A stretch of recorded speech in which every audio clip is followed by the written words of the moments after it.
देखिए, किसी पार्टी के अंदरूनी मामलात में मुझे शौक नहीं है कि उनके पार्टी में किसी पार्टी में कुछ होता है तो उनके इंटरनल मैटर्स पर कुछ तबसरा करूं, कमेंट करूं। मगर जब गुलाम नबी आज़ाद साहब जो पिछले 45 साल से कांग्रेस पार्टी से वाबस्ता हैं, वो हर बार जब कभी हैदराबाद आते तो मुझ पर और मेरी पार्टी पर इल्ज़ाम लगाते कि आप बीजेपी का साथ दे रहे हैं, बीजेपी की बी टीम है। आज उन्हीं के पार्टी के राहुल गांधी ने उन पर यह कहा है कि आपने लेटर पर साइन करके, लेटर लिखकर आपने बीजेपी का साथ दिया। तो अब गुलाम नबी साहब को ये सोचना पड़ेगा कि बीजेपी का साथ तो वो दे रहे हैं, जब उनके लीडर राहुल गांधी उनसे कह रहे हैं कि भाई आप तो बीजेपी का साथ दे रहे हैं। और खुद गुलाम नबी ने मीडिया के सामने आकर मीडिया से कहा और सारी दुनिया से कहा कि अगर मैं बीजेपी से मिला हूं तो मैं इस्तीफा देने तैयार हूं।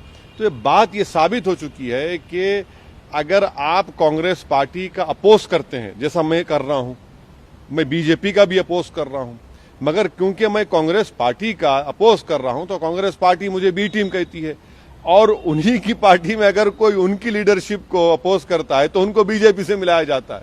तो ये तो सोचना पड़ेगा उन मुस्लिम लीडर्स को जो कांग्रेस पार्टी में अपना वक्त जाय कर रहे हैं कि भाई आज आप पर इल्जाम लग रहा है कि आप बीजेपी का साथ दे रहे हैं, तो कब तक आप ये गुलामी करते रहेंगे कांग्रेस की लीडरशिप की। लेकिन सर, एक विकल्प भी तो होना चाहिए ना, जो मुस्लिम लीडर्स की आप बात कर रहे हैं उनके लिए एक राजनीतिक विकल्प। देखिए, विकल्प उस वक्त निकलेगा जब आप ये गुलामी की जंजीरों को तोड़ेंगे। विकल्प उस वक्त निकलेगा जब आप अपने मुकद्दर के फैसले खुद करेंगे। अगर आप किसी की गुलामी करते रहेंगे, सिर्फ इसी के लिए नहीं, कोई विकल्प नहीं। अरे भाई, मंजिल उसको मिलती जो मंजिल की तलाश में निकलता है। आप तो वहीं पर रहकर ये तमाम तौहीन को, इल्जामात को, आपकी बेइज्जती अगर बर्दाश्त करेंगे तो विकल्प कहाँ निकलेगा। आप निकलिए तोड़कर तो खुद विकल्प और आपके सामने आकर सर झुकाएगा।